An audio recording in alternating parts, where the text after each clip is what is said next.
Buenos días, bienvenidos a Actualidad Semanal más Dividendos. Hoy es domingo 23 de agosto, es la semana 34 de 2026. Yo soy Arturo Pina, esto es Actualidad Semanal más Dividendos. Como siempre, agradeceros la escucha, agradeceros que colaboréis con nosotros, además de oyendo, escuchando este podcast y todos los demás contenidos de la red de Más Dividendos, pues también ayudándonos a que todo crezca, difundiendo los contenidos, por ejemplo, pues desde cualquier red social, o bien pues pasándoselo a vuestros amigos, a vuestros enemigos, o si me apuráis hasta a la familia. Y además también nos podéis ayudar haciendo Patreones, interactuando con nosotros, dejándonos valoraciones. Y por favor, lo que sí que os pedimos de verdad, todo lo demás da un poco más igual, es que no toméis nada de lo que se dice en este podcast como material para toma de decisiones. Lo que se transmite aquí es a efectos educativos, ilustrativos, de ocio, si me apuráis. Y bueno, nada más, una vez que hemos dejado esto claro por delante, vamos a empezar con el episodio de esta semana que titularemos El mercado ya no paga etiquetas, paga pruebas. Introducción. El precio de la prueba. Hay semanas en las que el mercado parece una sofisticada máquina de descontar flujos de caja futuros. Otras semanas el mercado parece que alguien ha encontrado en una habitación a un robot chino, un cohete de Elon Musk, una vacuna contra el cáncer, un gestor apalancado y un señor de Reddit dispuesto a jugarse su cuenta a que Nike no baja de $40. Para sorpresa de nadie, esta semana ha sido de las segundas. Y sin embargo, debajo del circo hay una idea bastante seria. El mercado está dejando de pagar por las etiquetas y está empezando a pagar por las pruebas. Ya no basta con ser IA, calidad, gran marca, defensiva, crecimiento o líder secular.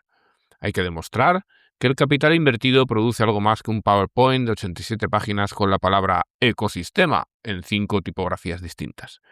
El mercado de bonos, mientras tanto, gruñe desde el sótano.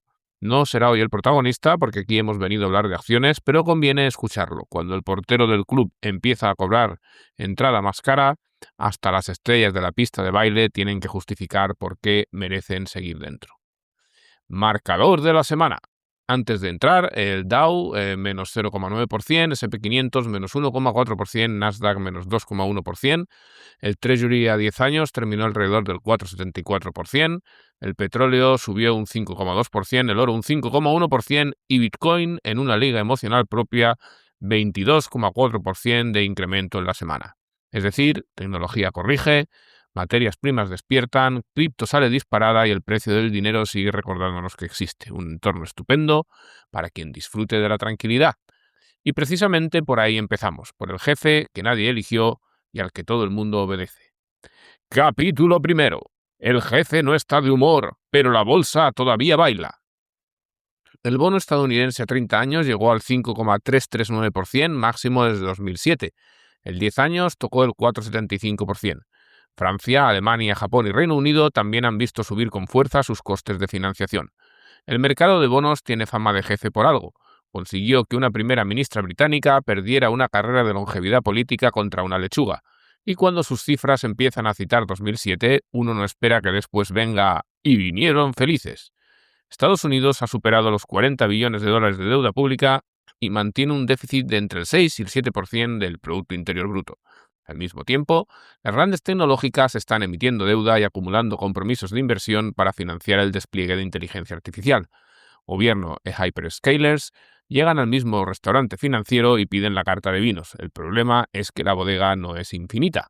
El Tesoro reaccionó anunciando que duplicará al menos el tamaño máximo de ciertas recompras de bonos de largo plazo de 2.000 a 4.000 millones de dólares por operación.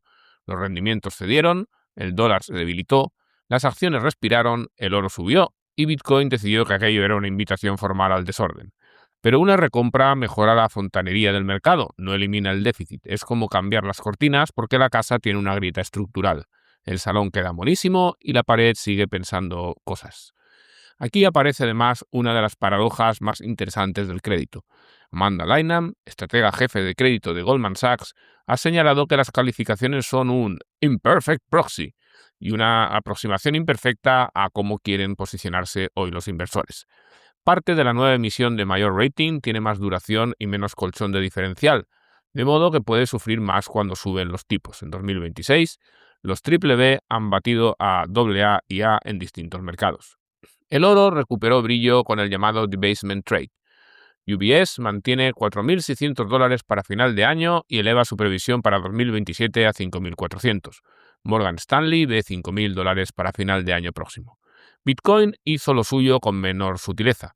Volvió a superar los $70.000 después de seguir alrededor de un 16,9% abajo en el año antes de este rebote. En 24 horas se liquidaron cerca de $3.100 millones en posiciones cripto, con la inmensa mayoría del golpe concentrada en cortos. Añadan el impulso político de la Clarity Act y su voto procedimental previsto para el 15 de septiembre, y ya tenemos el cóctel: deuda elevada, dólar más débil, escasez narrativa y un ejército de bajistas obligado a recomprar. Pero no confundamos el termómetro con la enfermedad. Oro y Bitcoin son la reacción. La pregunta realmente importante para la renta variable es qué compañías pueden generar retornos suficientemente altos como para convivir con este nuevo precio del capital.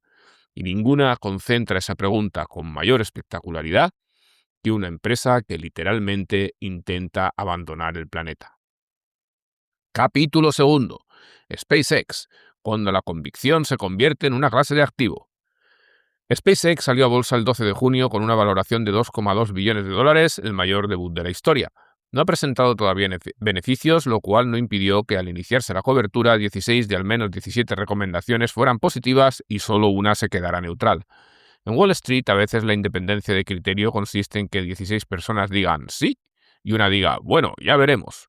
La compañía entró además en el Nasdaq 100 y esto importa mucho más de lo que parece. Una cosa es persuadir a un gestor de que tu acción merece su dinero y otra, bastante más aristocrática, es entrar en un índice y conseguir que una parte del dinero te compre porque el reglamento se lo ordena. El fondo indexado no se despierta con dudas existenciales sobre Marte, replica.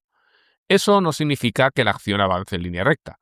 Cayó más de un 5% un martes y llegó a quedar prácticamente plana frente a su precio de salida de $150. La fe institucional puede ser inmensa, la volatilidad, sin embargo, también tiene derecho a voto.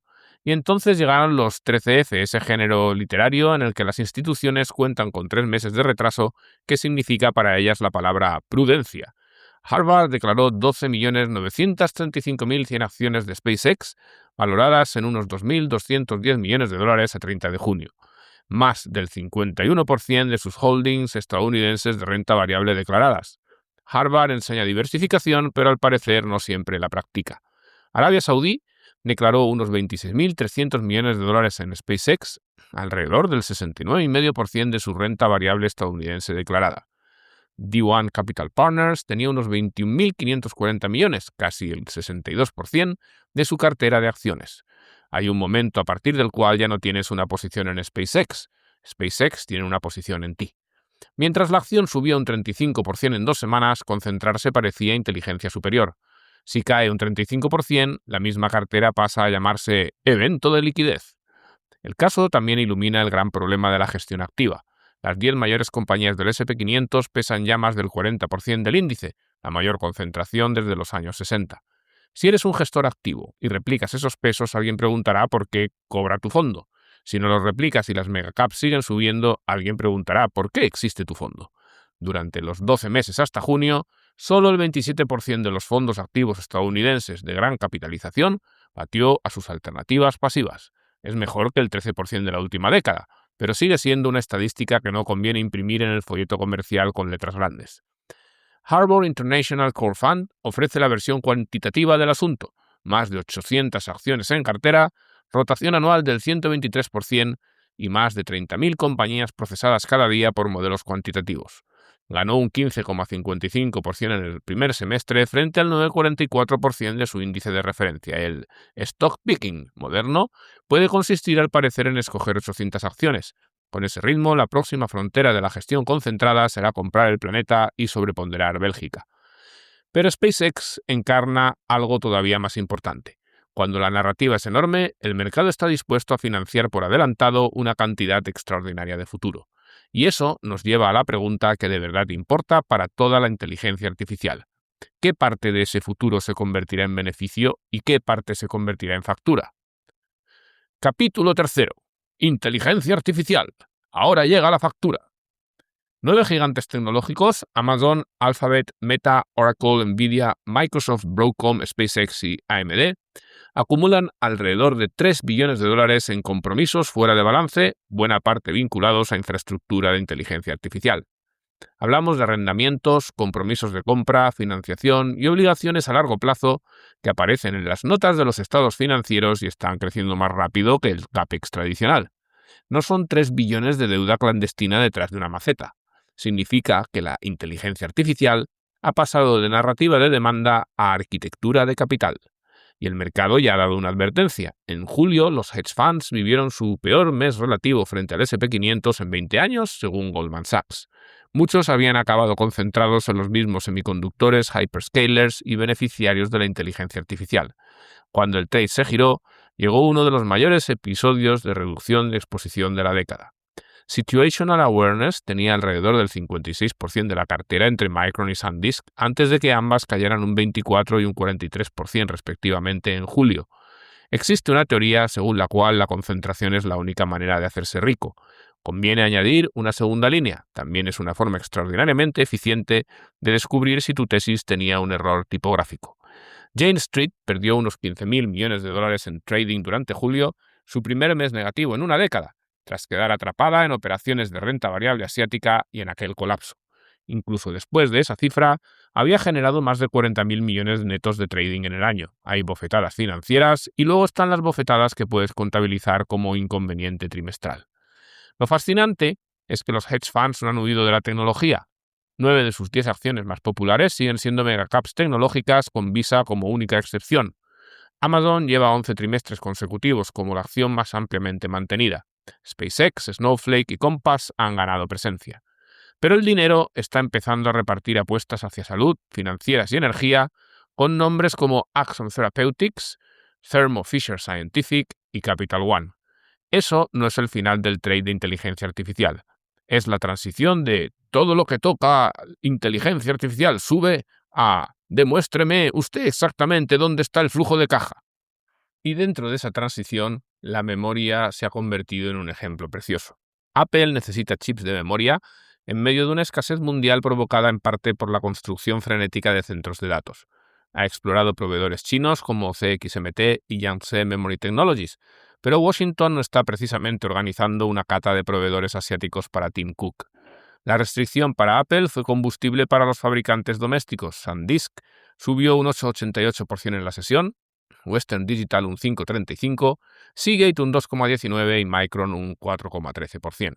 SanDisk venía además de subir un 35% la semana anterior, tras proyectar crecimiento de ingresos de doble dígito entre 2028 y 2030. Aquí está una de las variant perceptions de esta semana. En un boom de inteligencia artificial, la empresa más rentable para el accionista no tiene por qué ser quien fabrica la inteligencia. Puede ser quien vende el componente aburrido que de repente nadie tiene suficiente cantidad para comprar. En una fiebre del oro, las palas suelen tener mejor visibilidad de ingresos que los mapas del tesoro. Anthropic multiplicó más de 14 veces sus ingresos trimestrales interanuales. Parte de ese crecimiento volverá al hardware. La cuestión es si bastará para remunerar todo el gasto de los proveedores. Eso es lo que el mercado está empezando a discriminar. No inteligencia artificial contra no inteligencia artificial. Retorno sobre capital contra relato sobre capital. Y pocas compañías han llevado esa distinción a un extremo tan cómico como una fabricante china cuyo producto puede correr más deprisa que muchos de sus accionistas cuando llegue la corrección. Capítulo 4. Unitree. Eso no es una OPV, es una oposición con robots. Unity Robotics abrió su primera sesión en Shanghai un 629% por encima del precio de salida. Al cierre seguía aproximadamente un 460% por arriba. La oferta había sido solicitada más de 5.000 veces y el inversor minorista tenía una probabilidad de alrededor del 0,018% de conseguir acciones. Eso no es una OPV, es una oposición con robots. La compañía entró con una valoración cercana a 9.000 millones de dólares, más de 200 veces los beneficios del año anterior. Al cierre, el mercado la había llevado aproximadamente a 50.000 millones, todo en una jornada. Hay procesos de formación de precios y luego está lanzar la calculadora por la ventana y confiar en que aterrice de pie. Unitree es rentable, una rareza en humanoides, y sus ingresos se multiplicaron por más de 4 el último año, hasta unos 250 millones de dólares. La contrapartida es que el beneficio ajustado del primer trimestre cayó alrededor de un 52% mientras aceleraba investigación y marketing. Su robot Superman salta 2 metros desde parado y corre a más de 45 km por hora. No lava platos ni hace la colada. Puede, eso sí, bailar, dar puñetazos y hacer volteretas. Es decir, el robot del futuro ya está preparado para TikTok. Para compartir piso tendremos que esperar. Morgan Stanley estima que el mercado de humanoides podría alcanzar 7,5 billones de dólares en 2050. China lleva ventaja y el banco calcula unas 50.000 unidades enviadas este año, casi el doble de su previsión anterior. Tesla prepara también la producción masiva de su nueva generación de Optimus. La tesis alcista es automatización física a gran escala. La bajista, que una cantidad obscena de ese futuro ya vive en el precio. Un total addressable market, es decir, todo el mercado disponible, digamos, gigantesco, no es un modelo de valoración. Es el PowerPoint que suele venir antes. Y además está la geopolítica. Unitree obtiene más del 40% de sus ingresos fuera de China y Estados Unidos ha restringido la importación de nuevos modelos humanoides por motivos de seguridad nacional. El inversor debe modelizar ventas, márgenes, I+D, competencia y relaciones sinoamericanas. El Excel ya no pide una GPU, pide terapia. La diferencia entre Unitree y nuestra siguiente protagonista es que en una se está valorando una posibilidad tecnológica a décadas, en la otra, una sola lectura clínica cambió en horas la probabilidad de todo el negocio. Capítulo 5. Moderna y Merck, cuando una noticia cambia todo el árbol. Moderna subió un 176,97% en una sola sesión hasta $174,38. Fue la mayor subida diaria de una compañía del S&P 500 en lo que llevamos de siglo. Añadió unos 44.000 millones de dólares de capitalización y llevó la ganancia anual de la acción alrededor del 491%. Merck subió un 12,61%. Entre las dos, crearon más de 50.000 millones de valor bursátil en una jornada. Todo por unos resultados positivos en fase tardía de una vacuna personalizada de ARN mensajero contra el melanoma, desarrollada por Moderna junto con Keytruda, la inmunoterapia de Merck. Para los pacientes, el dato relevante es que el tratamiento prolongó la remisión después de la cirugía y redujo la propagación de la enfermedad. Para el mercado, el dato relevante es que una plataforma que llevaba años buscando una segunda vida acaba de abrir otra rama del árbol de escenarios. Moderna necesitaba precisamente eso. Después del extraordinario negocio de la COVID, el mercado llevaba tiempo preguntándose si la compañía tenía una franquicia o un acontecimiento. La oncología ofrece la posibilidad de demostrar que la plataforma de ARN mensajero es más que un gran producto nacido en una gran emergencia. Bank of America calificó el avance como un punto de inflexión y elevó su precio objetivo desde 40 hasta $170, además de mejorar la recomendación desde infraponderar a neutral. Para Merck, el encaje es distinto. La patente de Keytruda expira en 2028, así que una combinación eficaz puede convertirse en puente frente a un precipicio de patentes que el mercado conoce perfectamente. En biotecnología, el valor es probabilístico. Un ensayo cambia probabilidades de aprobación, mercados potenciales y el valor de toda una plataforma. Pero tampoco hay que caer en el delirio inverso. Un buen ensayo no es una aprobación. Una aprobación no es adopción. Y adopción no es automáticamente una rentabilidad extraordinaria para quien compra la acción después de que haya subido un 177%. La medicina puede cambiar en una tarde. El coste de capital, las probabilidades regulatorias y el precio pagado por ese cambio siguen existiendo al día siguiente. Y esa distinción, buena noticia frente a buena inversión, nos lleva a un sector mucho menos heroico, pero quizá más revelador sobre la economía real. Gente comprando zapatillas, detergente, hamburguesas y cosas que probablemente no necesitaba, hasta que Target les puso un cartel rojo delante. Capítulo 6. El consumidor está vivo, lo que ha muerto es su paciencia. Si queréis saber cómo está el consumidor estadounidense, podéis leer 20 encuestas o mirar Walmart, Target, Ross y Nike. El resultado es menos elegante, pero bien auditado. Walmart batió las estimaciones de ingresos y beneficios y aún así cayó un 9,16%, su peor sesión en 4 años. El crimen, las ventas comparables crecieron solo un 2,6% frente al 3,8% esperado, el menor avance trimestral desde 2020. La compañía explicó que las nuevas reglas de precios farmacéuticos restaron crecimiento y que sin ellas la cifra habría sido del 3,4%. Una empresa no cotiza contra el pasado, cotiza contra las expectativas. Puedes crecer y aún así ser castigado porque Wall Street había reservado mesa para algo mejor. Pero dentro del mismo trimestre, el comercio electrónico global de Walmart creció un 23% y la publicidad un 38%. Son dos negocios particularmente interesantes porque permiten monetizar la escala de Walmart más allá del margen tradicional de vender productos. La tienda se está convirtiendo también en infraestructura digital y en soporte publicitario. Target ofrece el contraste. Encadenó 2 trimestres de crecimiento, con comparables del 3,8% frente al 2,4% esperado, ventas digitales comparables un 8,7% por encima gracias en parte a un aumento del 25% en entregas el mismo día, e ingresos de 26.500 millones de dólares. Hubo una devolución arancelaria de 994 millones porque casi 1.000 millones extraordinarios siempre ayudan a que un trimestre salga bien en la foto. Target ha bajado precios en más de 10.000 artículos y logró crecimiento en categorías clave, aunque hogar y moda siguen flojos. Ross lleva la misma tesis un paso más allá, ventas de 6.300 millones, un 14% más, comparables del 10% y previsiones al alza. También recibió una devolución arancelaria de 253 millones. Las dos están diciendo lo mismo. En un consumidor presionado, el descuento deja de parecer un negocio defensivo y empieza a parecer poder de atracción. El cliente sigue gastando, simplemente ha redescubierto la saludable costumbre de mirar la etiqueta del precio. Y esa es una mala noticia para las compañías cuyo principal activo era que el cliente no comparara demasiado. Nike es el caso perfecto.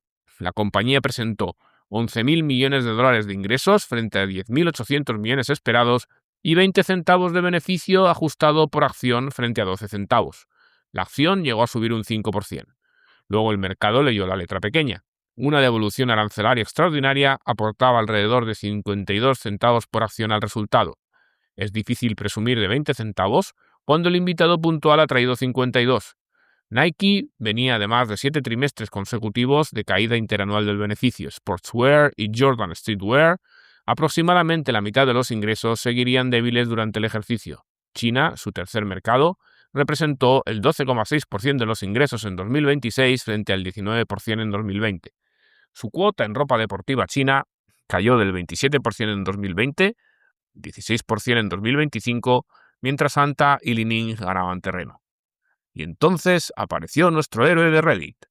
Un usuario aseguró que borraría su cuenta si Nike cerraba por debajo de $40. Añadió con esa serenidad que solo produce no haber conocido todavía los hechos que aquello no iba a ocurrir. Nike cerró a $39,09. El moderador procedió al baneo. La acción rebotó al día siguiente por encima de 40. El mercado tuvo la delicadeza de esperar a que la ejecución hubiera terminado. La escena resume una ley bursátil. Cuanto más absoluta es la seguridad de una predicción, más cerca suele estar alguien de hacerle una captura de pantalla. Y en Nike, la tesis no necesita heroicidad. A estos precios, la compañía no tiene que volver mañana a su máximo histórico. Tiene que demostrar que la hemorragia competitiva se frena. Menor dependencia de promociones, mejor producto, estabilización en China, disciplina de inventario y recuperación de categorías deportivas frente a Adidas, Hoka, New Balance, Anta y Li-Ning. Una gran marca es una ventaja, pero una marca no es un foso si el consumidor aprende a rodearlo. Los restaurantes añaden una última pista sobre ese mismo consumidor. Chipotle y Yum Brands sufrieron fuertes caídas por problemas sanitarios, aunque los resultados operativos fueron sólidos. Mientras tanto, Cheesecake Factory, Texas Roadhouse y Brinker International han vivido un año extraordinario. Cheesecake Factory acumulaba alrededor de un 124,5%. No es que el estadounidense haya dejado de gastar, está redefiniendo qué considera valor. Si el fast food deja de parecer barato, sentarse, recibir un plato y pedir postre puede convertirse por comparación en disciplina financiera. McDonald's lo ha entendido a su manera, ha añadido bebidas energéticas con Red Bull. Una encuesta de Citi encontró que el 60% del consumo de energéticas en restaurantes y cafeterías es incremental, y Morgan Stanley considera la plataforma un posible factor relevante para la acción. McDonald's no necesita inventar la fusión nuclear. Necesita vender algo adicional a cientos de millones de visitas. Una innovación mediocre repetida sobre una red gigantesca puede producir más caja que una innovación maravillosa sin distribución. Otra vez, no importa la etiqueta, importa mantener tráfico, margen y retorno sobre capital cuando el cliente mira el precio 2 veces. Capítulo 7. Los listos también necesitan diversificar. Después del golpe de julio, los hedge funds seguían aproximadamente un 10% arriba en el año hasta el 19 de agosto. No estamos, por tanto, ante una tragedia. Estamos ante un recordatorio de que hasta el dinero más sofisticado puede acabar poseyendo el mismo riesgo con nombres distintos. El error no consiste necesariamente en tener mucha tecnología. Puede consistir en creer que una cartera con semiconductores, hyperscalers, infraestructura de inteligencia artificial y proveedores de memoria está muy diversificada cuando todos dependen en distinto grado de la misma variable, que el gasto en inteligencia artificial siga creciendo, que produzca retornos suficientes y que el coste del capital no arruine las matemáticas. El dinero está empezando a repartir más exposición hacia salud, financieras y energía. Esa rotación importa menos por los sectores concretos que por lo que revela. Después de meses premiando una sola historia, el mercado vuelve a pagar por tener más de una. Diversificar no es tener 20 nombres, es tener 20 razones diferentes para ganar dinero. Y esta semana ha recordado que muchas carteras aparentemente sofisticadas tenían una sola razón escrita 20 veces. Conclusión. ¿Quién construye el activo y quién paga la factura? Quiero terminar con una cifra que parece social, pero es profundamente bursátil. En 1980, los trabajadores estadounidenses recibían aproximadamente 58 céntimos de cada dólar producido por la economía. Hoy son alrededor de 51. Los beneficios empresariales, mientras tanto, han pasado de cerca del 7% de la economía a casi el 12%. Y dentro del 1% con mayores ingresos, aproximadamente el 42% de la renta no salarial procede de plusvalías. Eso ayuda a entender la fascinación por la bolsa, las criptomonedas y las OPVs imposibles. Cuando el salario parece insuficiente para construir patrimonio, el mercado empieza a parecer una escalera mecánica que uno teme perder. Y ahí está el peligro, confundir poseer activos con comprar cualquier activo a cualquier precio. Esta semana hemos visto exactamente la diferencia. SpaceX puede ser una compañía extraordinaria, y aún así una posición del 60% puede convertir la convicción en fragilidad. Unitree puede participar en un mercado de billones y aún así una valoración de 50.000 millones exigir una ejecución casi marciana. Moderna puede haber abierto una nueva era terapéutica y aún así quien compra después de una subida del 177% necesita pensar en probabilidades, no en titulares. Walmart puede seguir siendo un gran negocio y caer un 9% porque las expectativas estaban más arriba.